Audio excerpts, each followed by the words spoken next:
¿Sabías que hay una isla dentro de Puerto Rico donde todavía hay bombas enterradas que nadie ha podido desactivar? ¿Sabías que hubo un hospital en medio del Caribe donde entrar significaba nunca volver a salir? ¿Sabías que el hotel más elegante de San Juan lleva más de una década vacío, con sus ventanas rotas mirando al mar? Puerto Rico no es solo playas y música.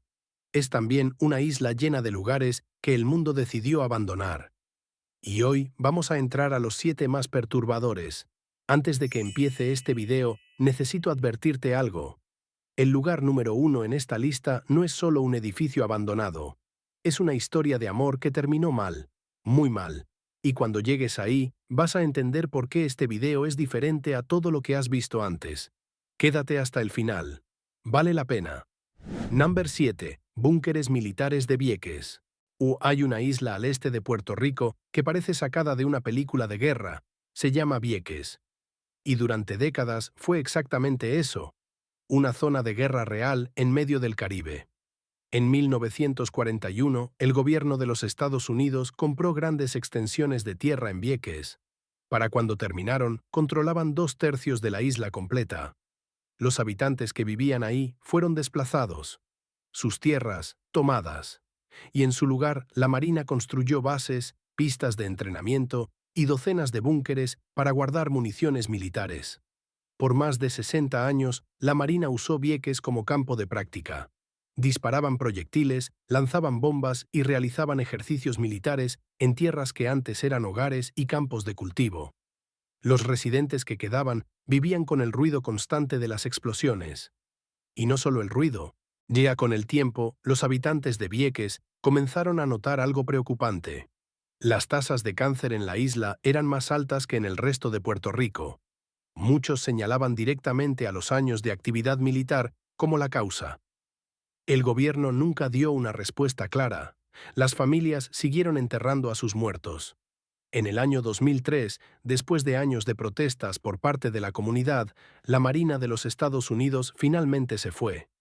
Dejó atrás los búnkeres, las instalaciones abandonadas y algo mucho más peligroso: bombas sin explotar enterradas en el suelo y en el fondo del océano.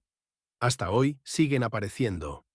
La limpieza de esa contaminación, según la propia Marina, tomará al menos 20 años más. Mientras tanto, el Servicio de Pesca y Vida Silvestre de los Estados Unidos controla la parte este de la isla. Algunas playas siguen cerradas. Algunas zonas siguen siendo peligrosas. Los búnkeres permanecen ahí, con las puertas abiertas o cerradas con candado. Algunos vecinos los usan para guardar cosas. Otros simplemente los ignoran. Son un recordatorio constante de lo que pasó aquí. Vieques fue un paraíso, luego fue una zona de guerra, y hoy es una ruina silenciosa donde la naturaleza intenta recuperar lo que le quitaron, mientras debajo de la tierra todavía duermen explosivos que nadie sabe exactamente dónde están. Number 6. Central Aguirre. Hay lugares que no solo se abandonan, hay lugares que mueren lentamente, pieza por pieza, durante décadas. Central Aguirre, en el municipio de Salinas, es uno de esos lugares. Todo comenzó a mediados del siglo XIX, cuando un empresario llamado Ignacio Rodríguez Lafuente fundó la Hacienda Aguirre. Era una operación azucarera enorme, con más de 2.000 acres de tierra. Pero lo que vino después fue mucho más grande que una simple hacienda. Con la llegada del siglo XX y la inversión americana después de la Guerra Hispanoamericana, el lugar creció hasta convertirse en un pueblo completo. Un pueblo construido enteramente alrededor del azúcar. Le llamaban Company Town, que significa que todo, absolutamente todo, pertenecía a la misma empresa. Y cuando decimos todo, es todo. Central Aguirre tenía casas para los trabajadores, una escuela, un hospital, un club social, un campo de golf y hasta un cine. Era una ciudad dentro de la ciudad. Pero tenía una división muy clara. Una sección llamada Aguirre, donde vivían los americanos, y otra llamada Montesoria, donde vivían los puertorriqueños. Dos mundos separados produciendo el mismo azúcar. Y en su mejor momento, la central producía 12.500 toneladas de azúcar al año. Era una operación poderosa. Pero el azúcar no duró para siempre. A mediados del siglo XX, el mercado cambió.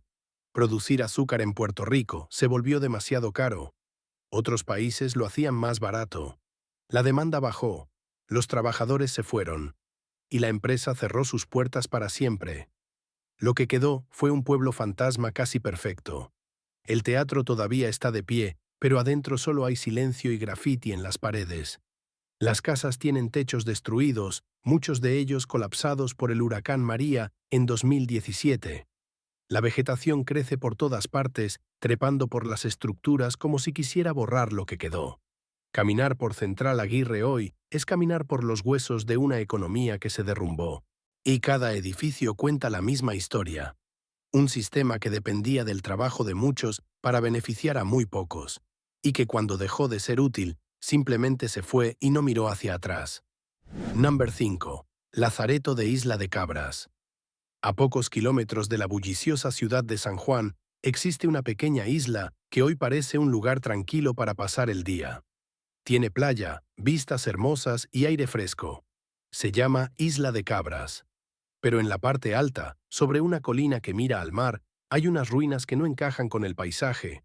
Y cuando uno sabe para qué servían, es difícil volver a ver la isla de la misma manera. Durante el siglo XIX, cuando los barcos llegaban de Europa a Puerto Rico, las autoridades coloniales españolas tenían un problema serio. Enfermedades como el cólera, a la fiebre amarilla y la lepra viajaban junto con los pasajeros y la mercancía. Para detener esos contagios, necesitaban un lugar donde aislar a las personas sospechosas de estar enfermas antes de que pisaran tierra firme. Isla de Cabras era perfecta para eso. Estaba separada del continente, rodeada de agua, y era lo suficientemente pequeña como para controlar quién entraba y quién salía.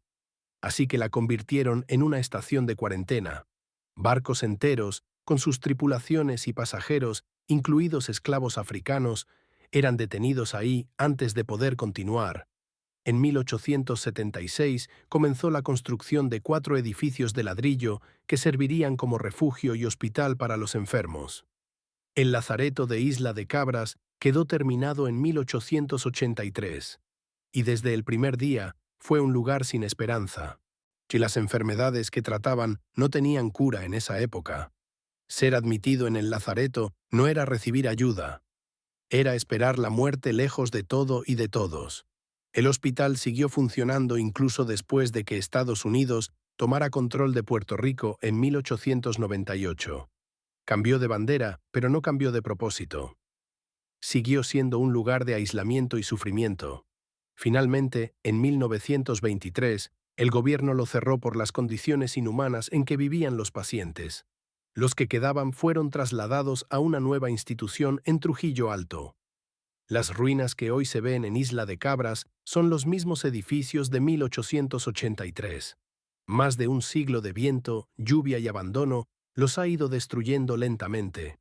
Son el único ejemplo de este tipo de estructura que se construyó en toda Puerto Rico. La playa está a pocos metros. Los niños juegan en el agua. Y arriba en la colina, los muros del lazareto siguen de pie, callados, guardando la memoria de todos los que llegaron ahí y nunca pudieron irse. Number 4. Túnel de Oaxaca. Hubo un tiempo en que Puerto Rico tenía trenes. No muchos lo recuerdan hoy, pero a principios del siglo XX, la isla contaba con un sistema ferroviario que conectaba pueblos, transportaba personas y movía la economía de un extremo al otro. De ese sistema hoy casi no queda nada. Casi. En el noroeste de la isla, cerca del municipio de Isabela, existe un túnel de piedra que se abre en medio de la vegetación como una boca oscura. Se llama el Túnel de Oaxaca. Fue construido como parte de esa red ferroviaria, y durante décadas los trenes pasaron por ahí con regularidad. Era una obra de ingeniería importante para su época, perforada directamente a través de la roca.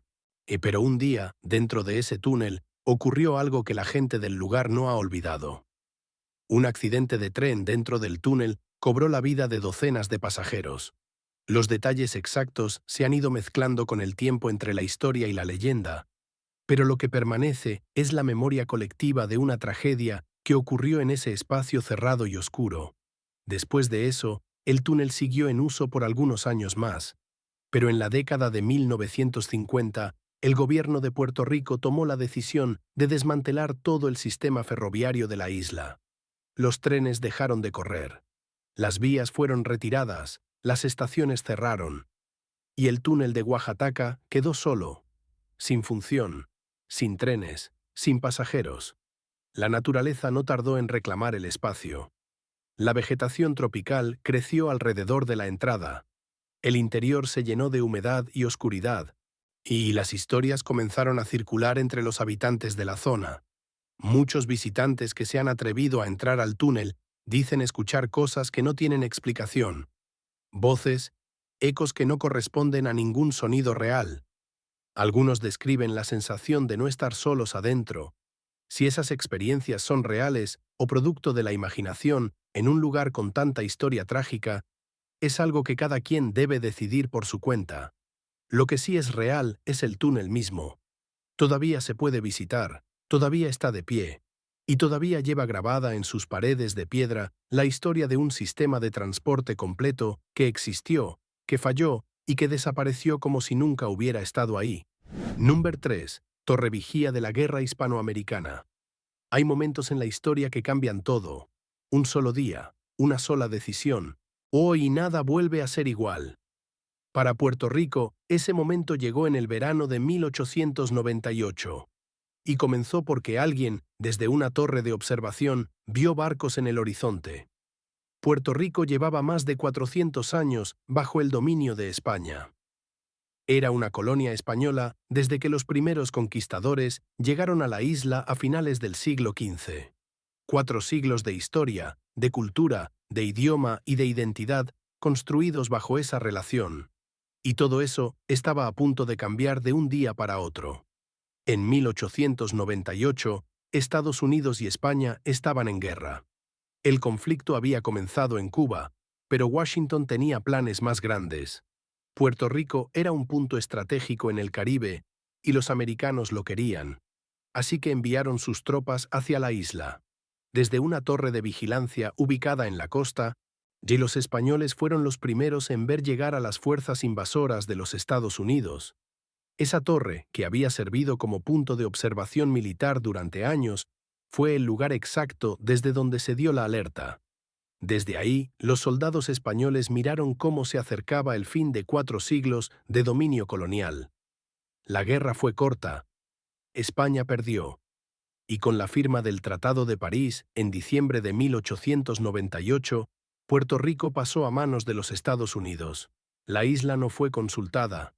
No tuvo voz en esa decisión, simplemente cambió de dueño. La torre quedó sin propósito de un día para otro. Ya no había imperio español que defender. Ya no había enemigos que vigilar desde ese punto. Los nuevos dueños de la isla no tenían interés en mantenerla. Y así comenzó su abandono. Con el paso de las décadas, la vegetación fue cubriendo la estructura. El tiempo fue haciendo su trabajo. Lo que alguna vez fue un punto militar activo y estratégico se convirtió en una ruina silenciosa rodeada de maleza. Hoy esa torre permanece de pie, aunque muy deteriorada. No hay señales grandes que expliquen su historia, no hay museos ni centros de visitantes cerca. Es solo una estructura vieja que la mayoría de la gente pasa sin notar. Pero para quien conoce su historia, es imposible mirarla sin pensar en ese momento exacto en que un soldado la miró por última vez como parte del Imperio Español y todo lo que vino después. Número 2. Levy Mansion. Hay edificios que cargan con demasiada historia para seguir de pie con dignidad. La Hacienda Levy, en el municipio de Lares, es uno de ellos. Desde afuera parece solo una mansión vieja y deteriorada. Pero adentro, y en la memoria de quienes viven cerca, hay capas de historia que van mucho más allá de los muros que quedan.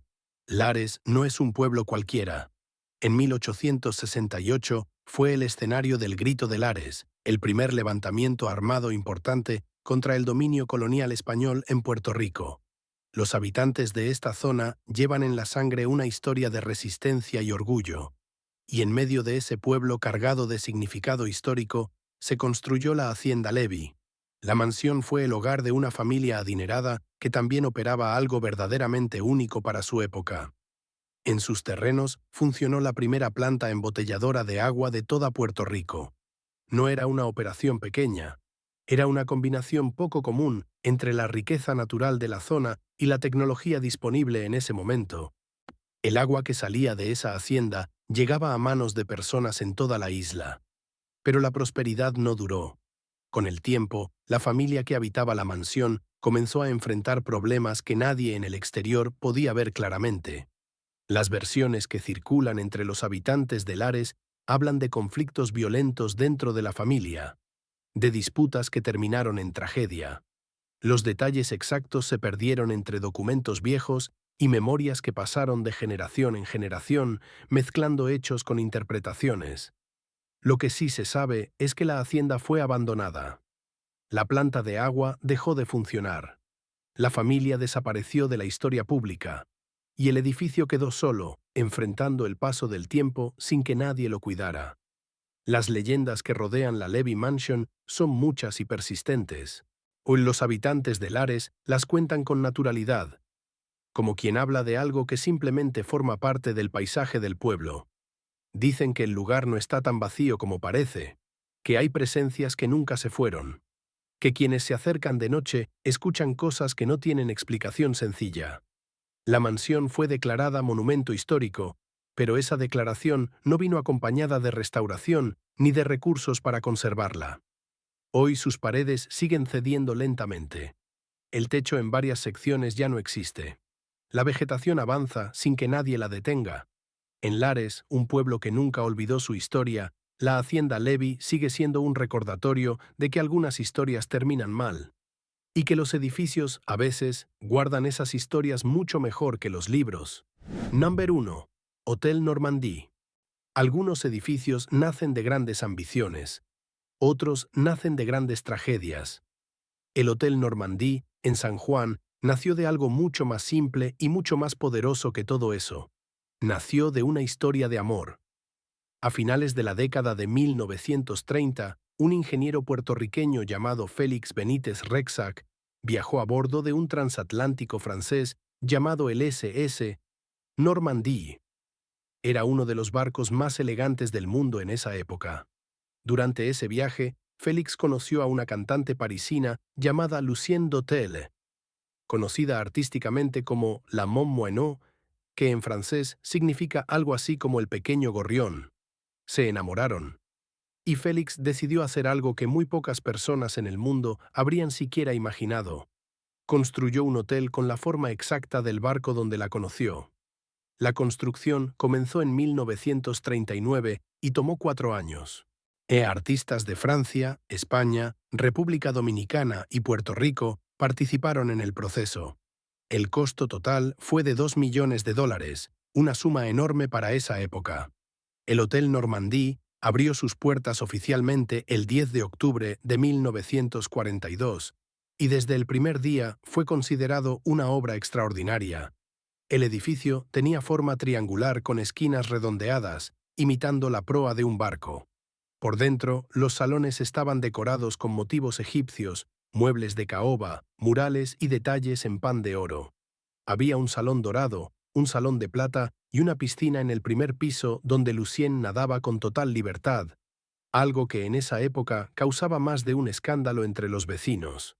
El hotel se convirtió rápidamente en el lugar de reunión de la élite de Puerto Rico y de visitantes importantes de todo el mundo. Y era el orgullo de San Juan.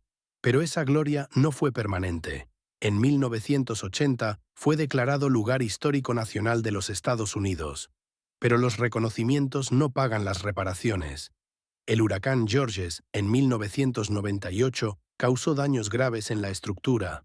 Después de varios intentos de renovación y reaperturas parciales, el hotel cerró definitivamente alrededor de 2009. Desde entonces ha permanecido vacío. Durante los años siguientes, múltiples grupos de inversores intentaron comprarlo y restaurarlo. Ninguno logró concretar sus planes. En 2022 fue vendido nuevamente, con promesas de renovación que hasta ahora no se han materializado en su totalidad. Hoy el Hotel Normandie sigue de pie en la entrada de la isleta de San Juan, con sus ventanas rotas y sus paredes deterioradas. Los que pasan en carro lo ven y muchos no saben lo que fue. Otros, A los que conocen su historia dicen que de noche todavía se puede ver una figura moviéndose cerca de donde estaba la piscina. Félix quería que el hotel fuera un homenaje eterno a su amor, y en cierta forma lo logró. Porque décadas después de que ambos murieron, el edificio sigue ahí, negándose a desaparecer completamente, como si todavía estuviera esperando que alguien lo salve. Si te gustó este video, dale a me gusta. No cuesta nada y nos ayuda mucho a seguir creando contenido como este. Y si eres nuevo en el canal, este es el momento perfecto para suscribirte. Cada semana descubrimos lugares olvidados por el tiempo en todos los rincones del mundo. Comparte este video con alguien a quien le gusten las historias reales de lugares abandonados. Porque estas historias merecen ser contadas y tú nos ayudas a llegar a más gente.